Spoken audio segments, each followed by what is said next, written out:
Hello, everyone, and welcome to another episode of the Virtual Global Leadership Podcast. Today, I'm thrilled to introduce our distinguished guest, Krishna Tewari. Krishna is a mentor, growth champion, and board director who has had an illustrious career spanning over 30 years.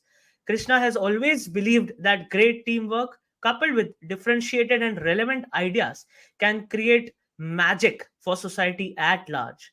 He has had the opportunity to work with exceptional teams and mentors, building several large businesses along the way. His remarkable journey includes growing a business from a 400 member team to over 2,500 at the Datamatics Group, launching multiple B2B and B2C content properties and Infomedia 18, and building the Times B2B brand at the Times of India Group. Krishna was also instrumental in launching the German media brand CHIP, CHIP, at Jasubhai Media and contributed to the Asia Pacific marketing communications team at Fisher-Rosemount. He is passionate about working on new business ideas, identifying product market fit, and exploring global business opportunities. Mentoring startups and young teams invigorates him, and he is defined by his dedication to global business building, ultimate learning, and tech enabled disruption. Please join me in welcoming Krishna Tiwari to the Virtual Global Leadership Podcast. Hi, Krishna. How are you? Hi, Sagar. I'm doing fine. First of all, let me thank you for inviting me to this prestigious forum.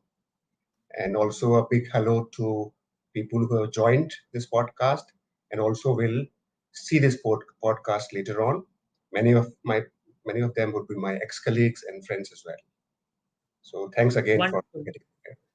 Wonderful. Welcoming all of them. So, Krishna, before we dive deep into the core topic, this is one question that always comes to my mind and always keep asking is where do you see we are heading in terms of future of work? Where do you see we are heading? Well, of course, I don't have a perfect answer to it, but the future of work is still very uncertain. We have seen how it changed, dramatically when that pandemic era took place. So the many of the older thumb rules got redefined.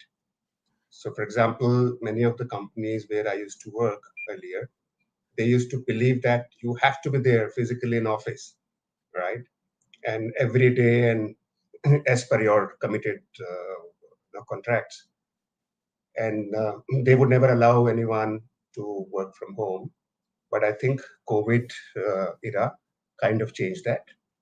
So both positives and negatives came out of it, and uh, and now we saw that it is kind of getting optimized, and you know, but people have picked up the good things from work from home kind of thing.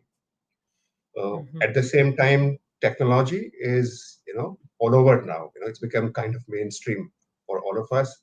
Yeah. So it is impacting the way people are collaborating now. People are working together, building businesses, building new products, um, co-pollination of ideas across geographies, across markets.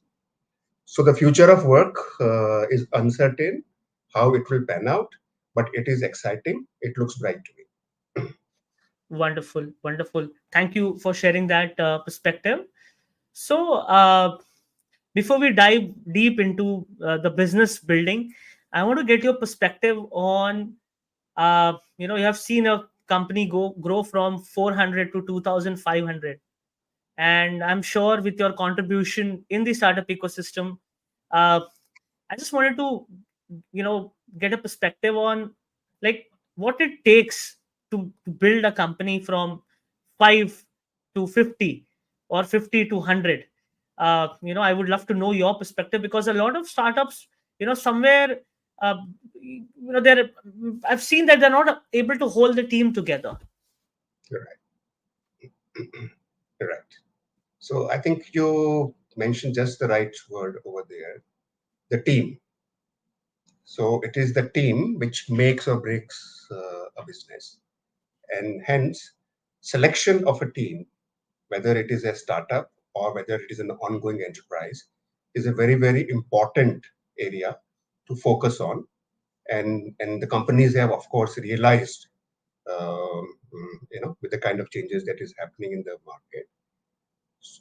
So when a company is in a startup phase, there is a lot of dependence on the founders, founder and co-founder,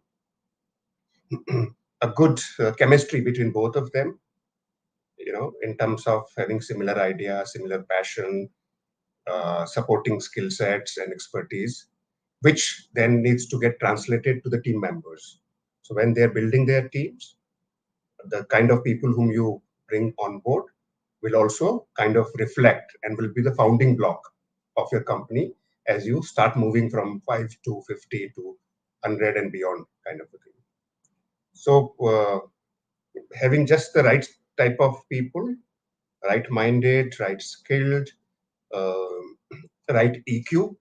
So I'm a firm believer that I think EQ is an important area, and great teams have people with high EQ together. Of course, IQ does help, but I give paramount importance to EQ over an IQ. Kind Yeah, yeah. Thank you for touching upon EQ. I was just, I invest a lot of time in exploring spiritual aspects of life, and that's where I learned that human beings have trained in such a way that they only use one out of eight levels of intelligence available to them. uh, of. and definitely what the first one is IQ, but of course EQ is one part of it, and there are six more types of intelligence. So thank you for bringing that up. And of course, and the times that we are living in, the post pandemic, empathy, human focused leadership, service leadership is really really important. So thank you for touching that. um, so, what it takes, Krishna, for a Indian company to go global? Uh, Definitely, I would love to know also what it takes to build a company in India.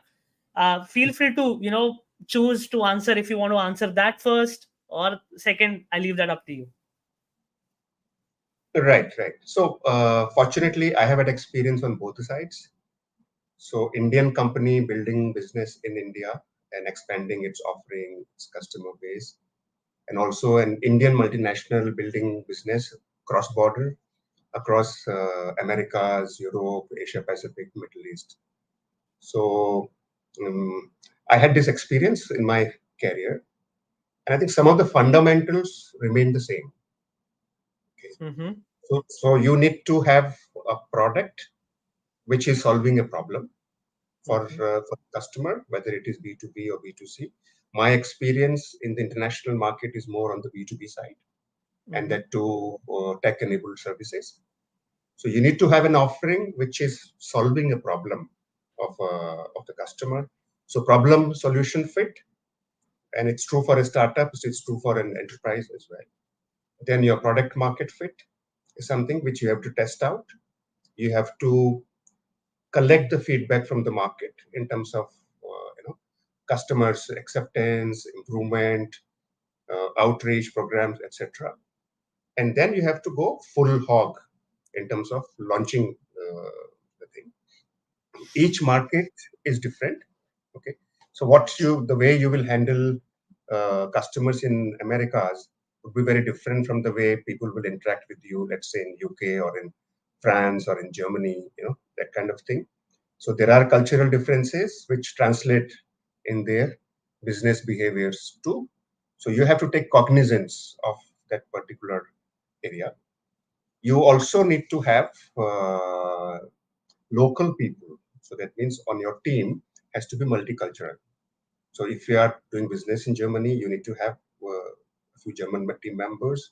If it is in America, then you have to see whether East Coast, West Coast, Central, those kind of skill set of people are there or no. Uh, Building a brand, I think that's true for whether it is an Indian business or international business. That requires investment and that requires time. So in my experience, when we were doing, when we were scaling up, we were not uh, we were not a known brand as a service provider in publishing and e-commerce services side. And it took us time. It took us presence in all international trade fairs, conferences, speaker slots, a little bit of advertising, interaction with the industry associations. So it has to be a multi-channel approach that you need to bring in all the time, testing your product or service and improving upon it. Mm-hmm. Clearly, uh, a differentiation between your offering and the way others are giving the solution to the customer is an important one, because otherwise you just end up having a price war. Mm-hmm. So you cannot build a brand just on price. You need to have quality. So you need to define customer success. So what does mm, how does customer gives you very high satisfaction rating, Mm-hmm. and that would have various parameters: quality, communication, the way you approach them, the way you price it, etc. And that's something which then multiplies, because the word of mouth is still very strong in the business to business arena. Apart from this, continuously working on innovative demand generation programs, using digital media, using all programmatic marketing tools. There's so many new things now coming up every day, without intruding into the customer's privacy, is what you need to continuously do. So it's a long haul, both building a business in India as well as internationally. It's a long haul, internationally especially, but you need to be able to relate with each of your market segments. So Germany, what you offer may be a little bit different from what you'll offer from in the US, or what you offer into a Middle East market. Mm-hmm. Mm-hmm. Interesting. Interesting. So Krishna, what common mistakes you see organizations do, or for that matter, enterprise or startups do, while they are working on their problem solution fit or uh, product market fit? Right. Interesting question, Sagar, and thin line of differentiation between both of them. But like as I mentioned, problem solution fit is the founding block over there. Correct. So Correct. you need to have a you need to be able to identify a problem which is real, which is existing in the consumer's mind. There are people offering solutions to it, but they may not be the most efficient Mm-hmm. solutions.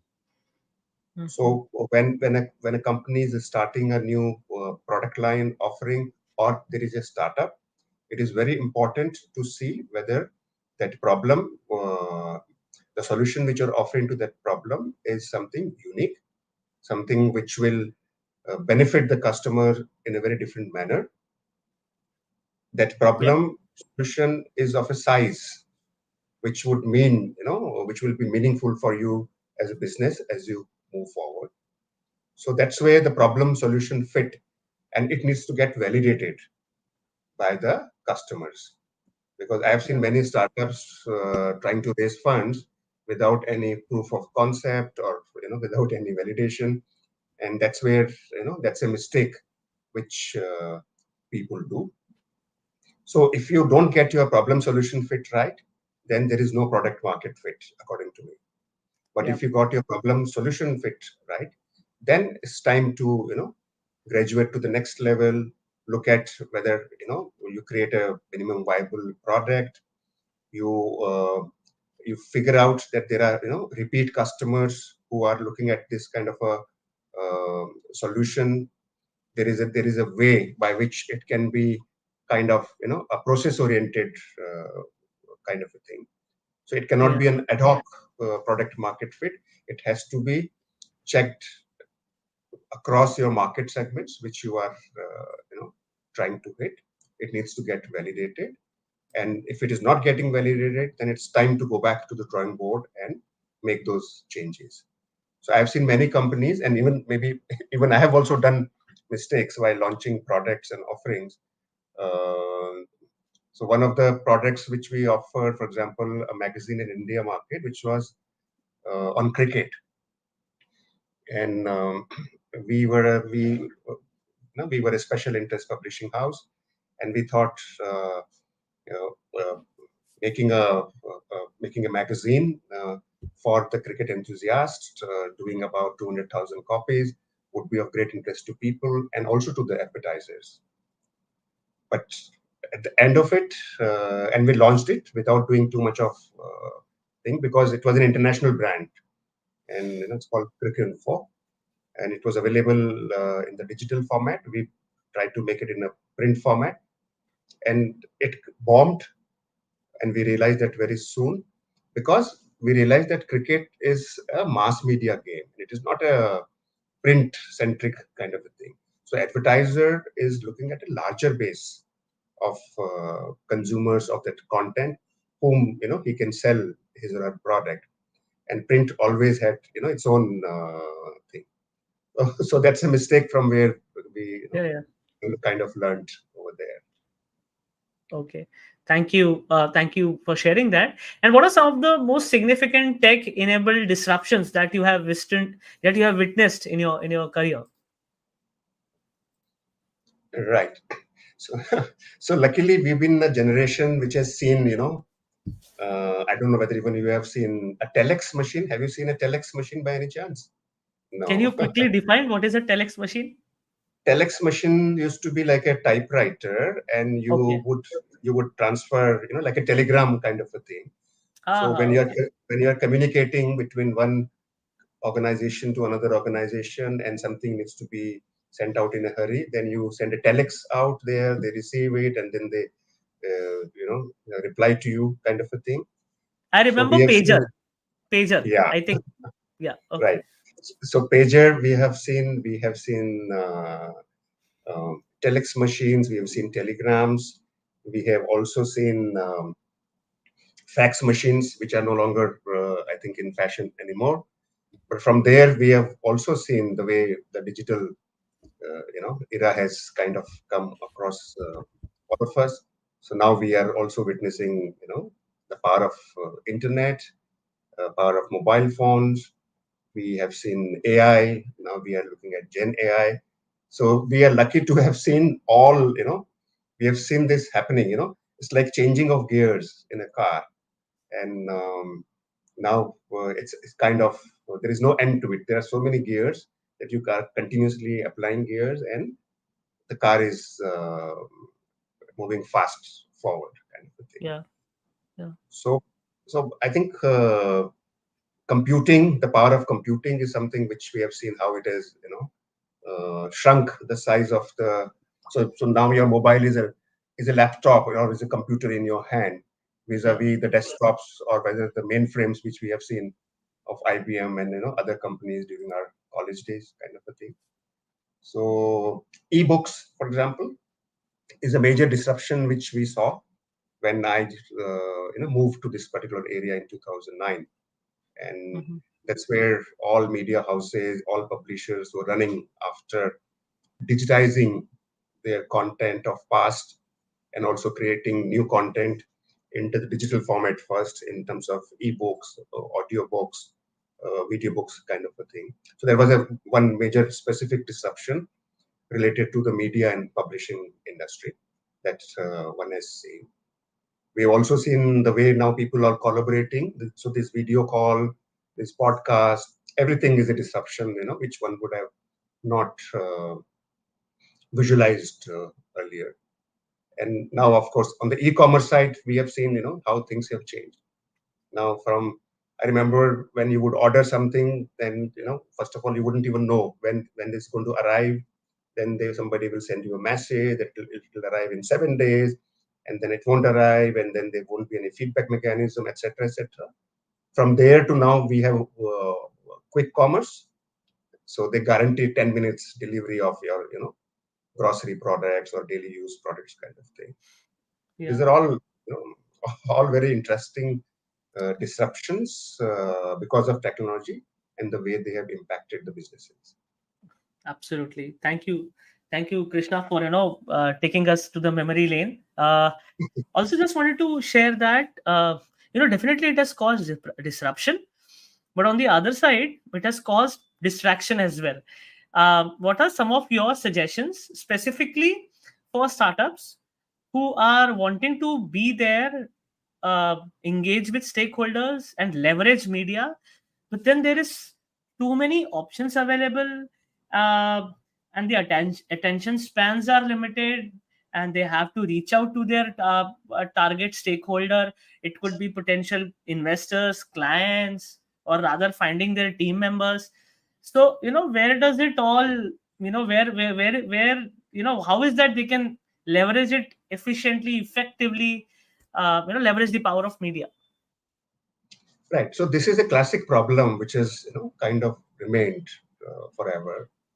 So in the past also you had newspapers, you had magazines, you had special interest magazines, you had events, you had conferences, you had industry associations, etc. So your marketing mix always had a combination of these things. So the most important thing is your target audience and the segment. So for example, if you are, let's say, launching a product, launching a platform for, let's say, bid development. Okay, you're saying that is that the amount of bids or tenders that are getting invited in the market. Uh, right now, there are no efficient ways. Companies have limited ways in which they bid.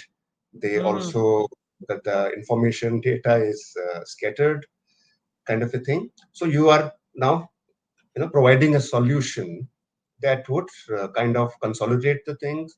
It will have help the customer uh, participate in more tenders uh, because the time taken will be reduced. It will be more accurate.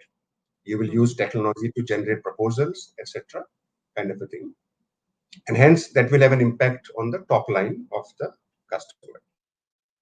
So for such a thing, then you need to be very clear that who your audience is, which industry verticals you are looking at. Within those verticals, who are the people who would be, so whether it will be the pre-sales team, whether it will be the bid management team, whether it is the sales team or marketing team, which will uh, be the decision maker or the user for such an offering. And then you need to think of how they can be reached or influenced. So are they on social media? Are they do they use LinkedIn, for example, in a on a day-to-day basis kind of a thing, or do they participate in conferences, or do they have their own association, or they travel and go to various trade shows? So understanding your consumer and the way uh, he or she behaves in terms of buying behavior, in terms of professional behavior, and then being present at such touch points, and to be able to communicate what you really want to communicate to them. So that then leads you to the selection which you will do and the amount of money or effort you will invest into those media vehicles. So there is no thumb rule. There is no thumb rule, but these are fundamentals that have have remained forever. Okay. Thank you for highlighting that. Also, a quick question here: where do you see future of work specifically evolving in the tech and media industries? Right. So I always feel that media and tech industry are the ones who are, if I may say, are the ones who really make the technology reach out to the consumer the first compared to anybody else. So, for example, media. Now, in media, now you have a very, very, demanding consumer or a modern consumer, right?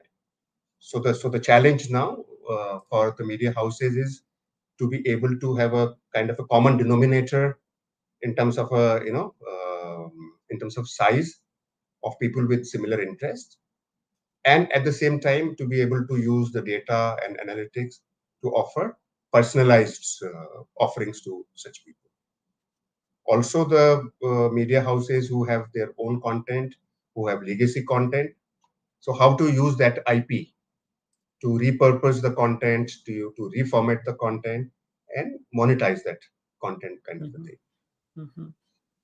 The new technologies which are coming in, so AI, Gen AI, they have kind of, you know, they are rewriting the way the content is getting created, content is getting curated, content is getting moderated, content is being discovered, simulations are being done. There are, conversational AIs which are coming into place. So all these things are impacting, and in fact, even for tech companies, IT companies, etc. So low code, no code platforms, for example, have come in, right? You Yeah. have Yeah. Gen AI now, Gen AI, which kind of makes your programming coding easier and reduces the time and effort. You have data and analytics now, which is available, so that you can kind of make shortcut of various solutions which you wanted to offer earlier. You can train your data. So earlier, training the data for your algorithm was a big task, Yeah. because Yeah. there was a lot of unstructured data all around, whether it is a media company or any other consumer business kind of a thing. And now, because of the LLMs which are in place, it's much more easier.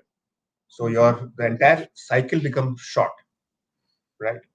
So Mhm. that means, because of all these changes in the business environment, there is an impact on people who are working in the Yep. media and the tech industry. Yeah. And now it's up to the leaders of these companies, how they want to take it forward from here. They have no option but to move forward and go for adoption. But important thing is, the leaders need to identify how these technologies can help them improve their uh, operations internally, or help uh, uh, help the companies go to the market and offer new offerings and products, etc. So that's number one. So it's up to the leadership teams, which is impacted, and of course, companies are recognizing that part of it. Second part now is, then how do you train your existing people, right?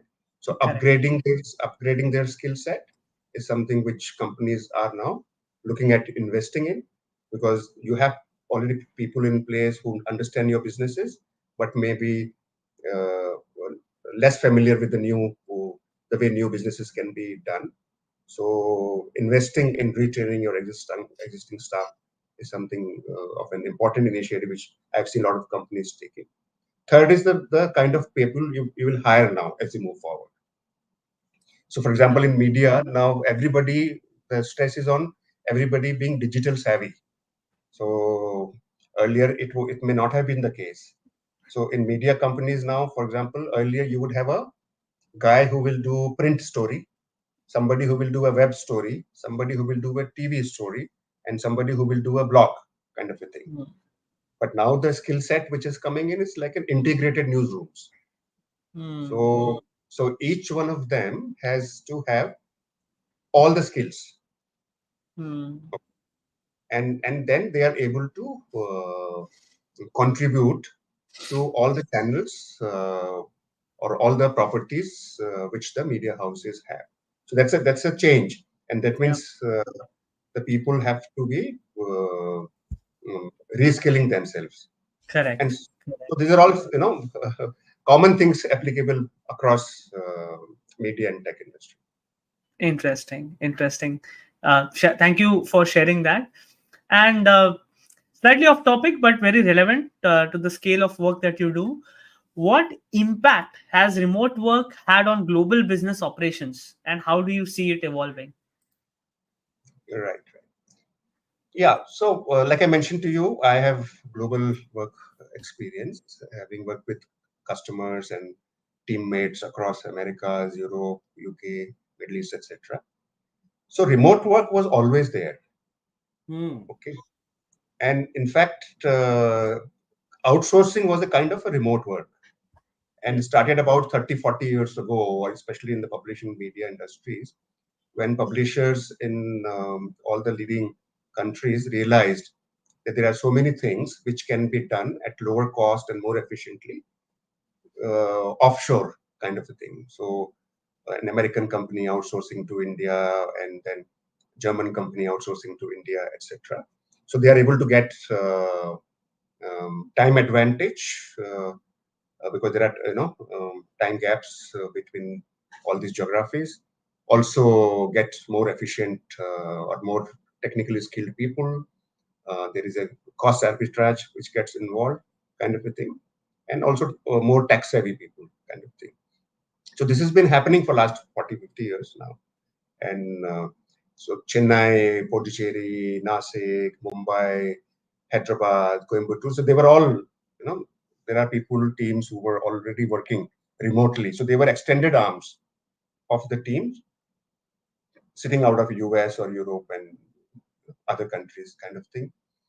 When this pandemic uh, era came in, so that's where people were forced to kind of look at this much more closely, because there were only two options: either you stop the work or you Yeah. do the work in a different manner. And that's where gradually companies realized that they reached an optimum level of working at that point of time. And then once the COVID was behind us, then the companies started asking people to come back to offices, kind of thing. So it also depends on the nature of your work and nature of the company's business, right? Yeah. But my take on this is that work from home, for example, would remain now. Okay, but if not 5 days or 6 days from home, kind of thing, maybe 2 to 3 days, kind of a thing. Um, Today's, for example, Economic Times has a story which says that 30 to 40% women now are opting for, instead of 9 to 5 jobs, opting for more flexible work from home, kind of thing. So maybe Yeah. that gives them a better sense of balance and that kind of thing. Yeah. So and of course technology and various tools have enabled good collaboration, good project management skills, etc. Yeah. So this will remain. And I think for society at a large, I think it's a beneficial thing. So whether it is a pollution, whether it is a carbon footprint, whether it is a your own personal time, it does give a balancing act. But like I mentioned, very specific to the industries and the roles as well. Absolutely. Thank you. Thank you for sharing that. So, how can businesses ensure that they remain customer centric in this rapidly changing market or working environment? Right.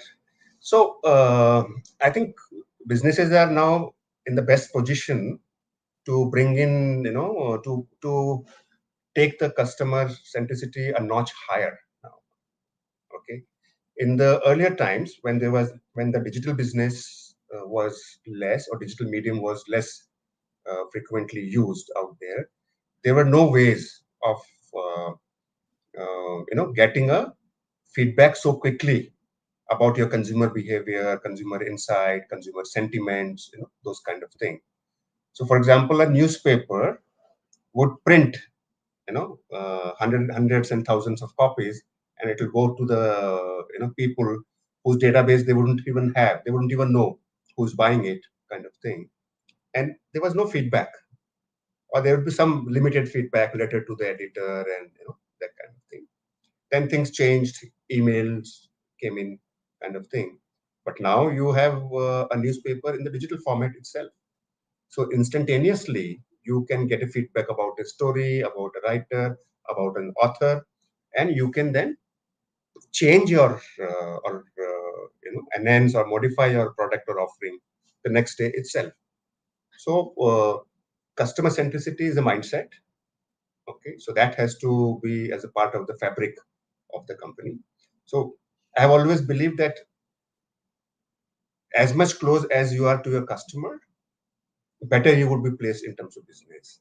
So whether it is B2B or B2C, you have to be closest to the customer, and your customer always teaches you the most. Hmm. So especially in the case of B2B, it is the customer who understands his business and his challenges and pinpoints better than you. So if you are closer to them, then it is then you can create a better offering and better solution for that customer. So all in all, I would say for enhancing customer centricity, now you one is of course the mindset which one needs to have across the organization, especially people who are servicing the customers, who are touch points with the customers, kind of thing. Number two is various means and ways by which you are uh, being close to the customer. So in earlier days, there was a saying that you have to be moving in the corridors of the customers all the time, especially for the salespeople and especially in the B2B scenario. But so that is still relevant. But also now we have many more ways by which you can try and get the customer data or the consumer insights, and one needs to have a one needs to have a mechanism in place, a process in place to analyze and bring it back to the system. So, for example, I know a leading bank and one of the companies with whom I consult. So they do the online reputation management. So there is a team of 50 people dedicated to that particular bank, and the team would have a mandate that within so many hours you have to reply, right? And so that kind of customer centricity actually helps you to get newer ideas for new products, new offerings, to eliminate the pain points of the customer and also enhance your brand reputation. So those tools were not available earlier. Now many such tools and techniques are available. It's only a question of deploying them. Yeah, yeah. So thank you for sharing that. I think with the rise of remote work, and thank you for sharing insight on the customer centricity aspect. Then how can organizations ensure that the digital transformation is successful? It would be great to get your thoughts there. All right. So I think there was a time when people used to say that whether should we go for digital transformation or should we not, right? But now everybody has realized, and that's a big lesson which has come everybody's way post-pandemic era, that there are now new methods which are more efficient, and that will add to my bottom line, that will add to my top line, if I adopt those, digital transformation methods. So, so that particular hurdle is behind now. Earlier, the CTOs, CIOs used to really have to uh, bargain hard or pitch hard internally to the CEO for making investments in the digital transformation side. They used to have difficult time making a case of ROI in terms of investment, etc. But nowadays things have changed. So the mandate kind of comes from the top only. They are saying that okay, we have customer facing operations and you have internal operations. So tell me, give me the ways by which you can enhance the overall customer experience using the latest digital technologies, and also tell me the ways that how you can make my own operations more efficient. How can you make my logistics or supply chain or administrative related stuff um, much more meaningful, much more purposeful, kind of a thing. So, so the mandate. So you need to have a sponsor in terms of the senior management, and it's again a mindset. And now I think more or less people are open to it. Uh, People internally are able to give them realistic ROI and timelines, kind of a thing to them. Processes realignment is an important part. So there are companies who were doing business in a specific manner, in a traditional manner. Now they've realized that using the power of digital media, they can go to the newer markets, they can do newer offerings, they can have newer payment mechanisms. There's so many things they can do differently. They can Yeah, also hear customers' voice, capture it, look at the sentiment, etc. So once the processes get realigned to such a thing, Then comes the technology part of it. So choosing the right technology, choosing the right technology partner who is experienced and who will be there in this game for a long time with you is something which one needs to look at. And then, of course, comes the deployment. There would be some resistance against change in the company. It comes in terms of retraining, reskilling the people. So that's a change management thing which every company has to face, because this will have a rub off on people's careers, people's skill sets. People feel threatened, etc. So that's the entire cycle in general, which will kind of, every company undergoing a digital transformation phase has to, undergo. And it's a continuous process. I mean, you can't say that this particular bank is fully digitally transformed or this particular manufacturing company is fully automated.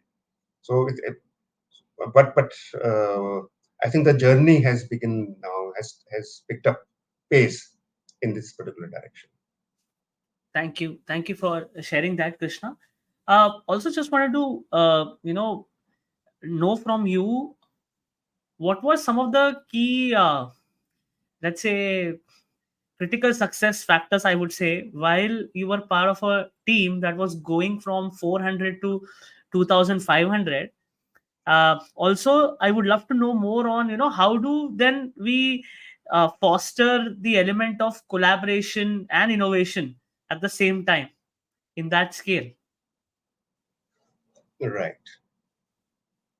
Right. So I would say innovation and collaboration were two things which were kind of, critical success factors for the success which we saw as a team. So I was always lucky to get, very open-minded and experienced, seasoned senior management and their support, and also team members. So team members with passion, team members with skill sets, team members with innovation, that kind of thing. So in that particular journey, when I look back, there was a particular opportunity. So, like I mentioned to you, digital transformation, digital medium. So, ebooks era was something which was suddenly, so we caught that wave and we rode that wave. And for riding that wave, we built a brand, our company. We reached out to people, right set of messaging. We built capabilities at the back end in terms of because everybody was in a hurry out there. So Yep. so we built delivery capabilities, we built tech capabilities. We moved from one center to 5 or 6 different delivery centers across the country, and at each step, I was lucky to have people, and of course, they were all handpicked. So selecting the team was something which I really focused on. Okay, and getting the right set of leaders to man those positions and those functions was an important part of it. Luckily, I succeeded in about, I think, 90% of such cases. And there were, of course, 10-15% where judgment went wrong and they didn't come up to their expectations, kind of a thing. So it was a team effort, which we identified an opportunity and we quickly got together um, to exploit it or to take advantage of it to the maximum kind of thing, and fully supported by the management and the company over there. Collaboration and innovation was something. So we actually formed a different innovation team. So it was like a pre-sales or a solutioning team whose task was only to do solutioning and whose task was to talk to the customer. And those were publishers and e-commerce companies, large companies across the world, and identify their pain points and look at where we can provide them a technology-enabled solution to them. So that was the team's work, and that was an investment, but that was something which then comes back to the company because you are able to then offer a relevant thing. Collaboration was something which was a mandate from the top, uh, given to the team members, in the sense that the silos which typically exist in the organization. So how much can you break those silos and make them work effectively together? So for that, number of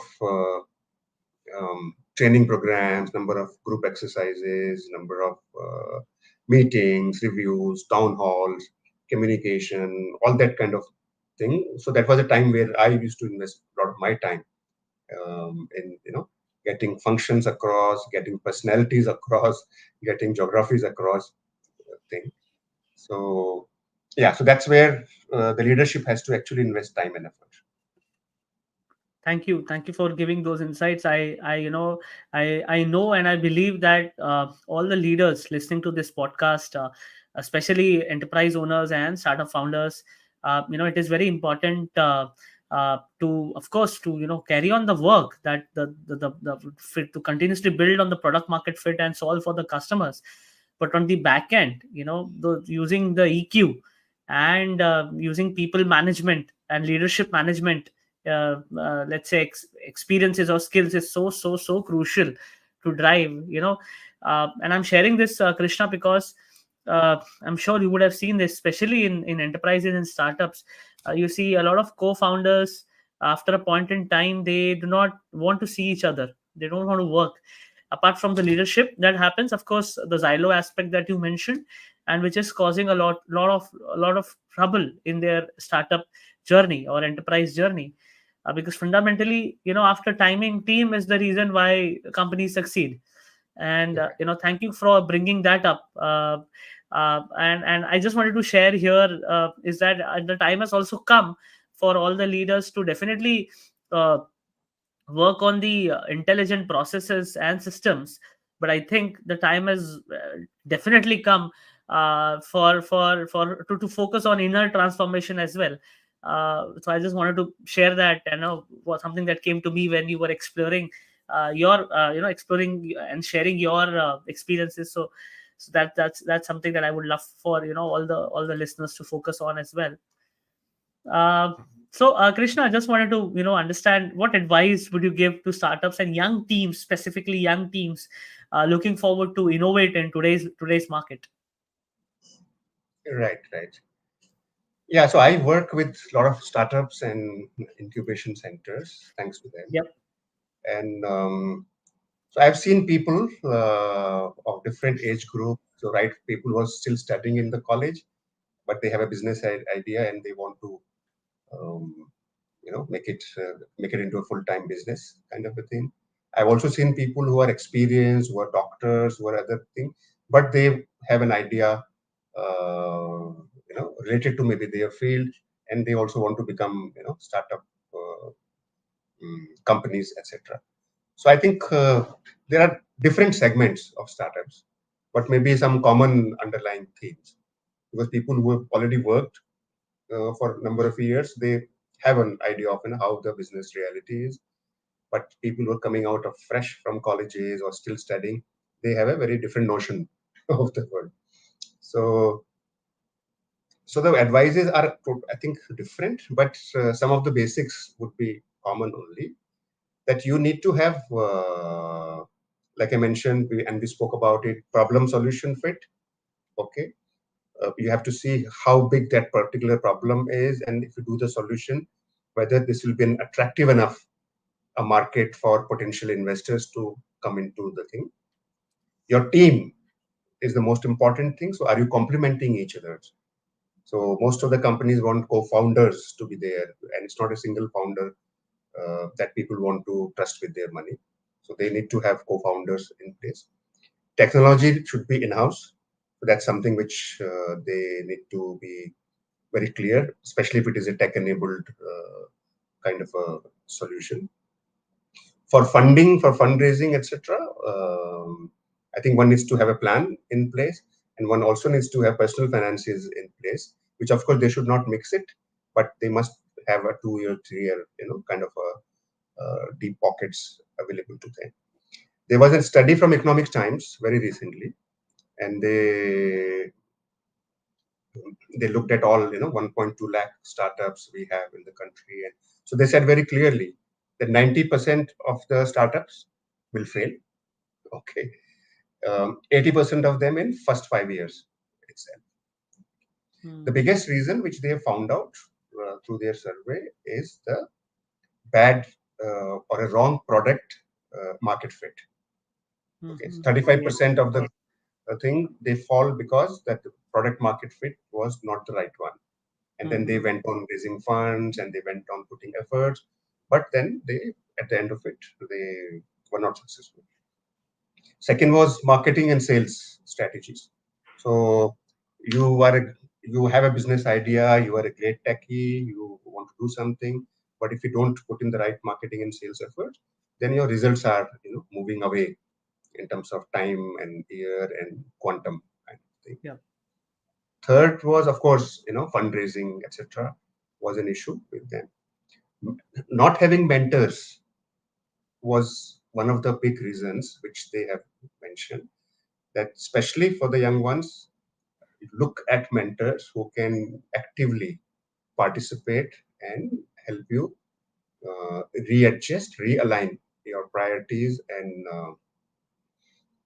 course of your business. So that's an Yeah. important one. And of course, there were other reasons like team and HR and co-founder conflicts, etc. So when this data and information is available, then I think people need to take cognizance of that, and Yeah. broadly available, applicable to both types of startups, whether young ones or experienced ones. Yeah. Yeah. So Krishna, thank you for putting that. I think the data is there, and sometimes I wonder interacting with a lot of I would not say only startups or even the enterprise leaders, and I just wanted to address the elephant in the room here. Uh, is that and maybe this could make me unpopular, but I'm okay to be unpopular. But the main point I'm sharing this here is that for a lot of times the personal ambitions take over the the team and the central goal, and what I have also noticed is that they don't want to even accept that, and rather take change the course, or have the necessary, I would say, for the lack of better word, uh, decision making slash acumen to kind of change the course of direction. They will suffer for 5 7 8 years, and then the burnout will come up, and then someone else will come and take the position, and that is happening everywhere, including startups.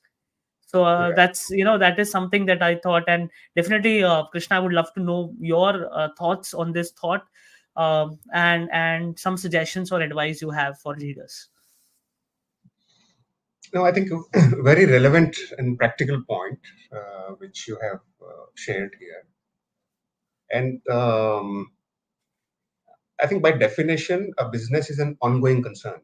Okay. So whether it is a startup or an enterprise, the business should go on, irrespective of whether you are there or you're not there.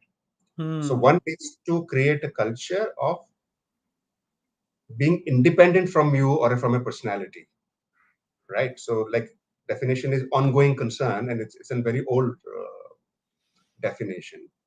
So depending upon one or two personalities may not really help. Although we have seen there are some large companies where because the founders and the or and on the and the leaders, because of their personalities, the company has grown, and because of the vision, the company has grown. But those are very few cases. Okay, broadly speaking, the culturally the company needs to have a culture of participation, inclusiveness, diversity, etc. And then that's how the it will become an ongoing concern. If you are dependent on one person's whims and fancies um, and his personal ambitions, his or her personal ambitions, then it becomes very um, questionable. So you might succeed. Okay, there are instances where the successes have happened, but those are very few. So if you one wants to be one wants to have a higher chances of success and not fall in that 90% thing and wants to be in the 10% successful startup, then ideally one need to have a team which will be participative, whose views you will look at, who will you will evaluate, and you will decide accordingly. So Yeah. participative style is what I would recommend. Yeah. Yeah. And the founders, of course, have to um, rise beyond this position of saying that, okay, I am the owner, I am the founder. So that Mm. kind of affects the fabric Yeah. of the entire company. Absolutely. And it is happening everywhere. And Hmm. moreover, what happens is the people along with the foundership team, because they understand the leader behavior, they become less expressive. They will try to match their opinion to the founder's opinion, so that Right. in the room, in the discussion, the situation is, and that is causing a lot of damage also. And then it some after a point in time becomes normal, and that's where Right. But thank you. That's been a bane for many organizations in a lot of time. No, that's been a It's a bane. big, yeah, yeah. That's why, I mean, thank you. I mean, I'm grateful that we could touch upon this today. And I would want this thought to, come across on LinkedIn, where other leaders also put this up, because I'm not sure what kind of work is being done. Definitely, there are leadership coaches, business coaches, mentors that definitely, and I'm sure, Krishna, I mean, knowing you, I know you would definitely bring this up while you are mentoring enterprises and startups, but then it has to come up. And, we have to make this a popular conversation rather than just Right. eyeing away and, shying away.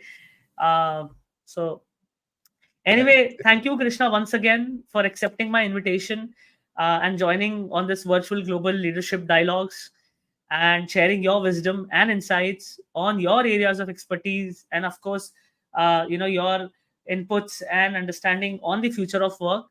And always I wonder, when I look at the time, it's already an hour. We have just warmed up in the conversation. I mean, I Right. wish we could talk for one more hour, but then we are not going to disappoint the viewers. We'll come back, we'll plan a one more podcast, or rather masterclass, and possibly in a 6 months time, with a refreshing thought, or maybe coming up with something that we could, for due to time we couldn't cover today. But it would be an honor to have you back again, Krishna. Thank you, Sagar, for asking those interesting questions. It made me go down the memory lane and also remember a few things which I've done with my colleagues for different businesses where I've worked. And I really appreciate this particular initiative which you have, by creating this platform for virtual global leadership dialogue. So it's an interesting one, and pleasure to be here today. I wish you all the best, and happy to come back as and when and in whatever format you require whenever you're ready. Thank you, Krishna. Thank you, viewers, for once again joining in and motivating me to continue to build this initiative. Before the start of the conversation, me and Krishna were candidly having a conversation, and Krishna asked me, "Okay, how many podcasts you have done?" So I think which is we are very close to 50.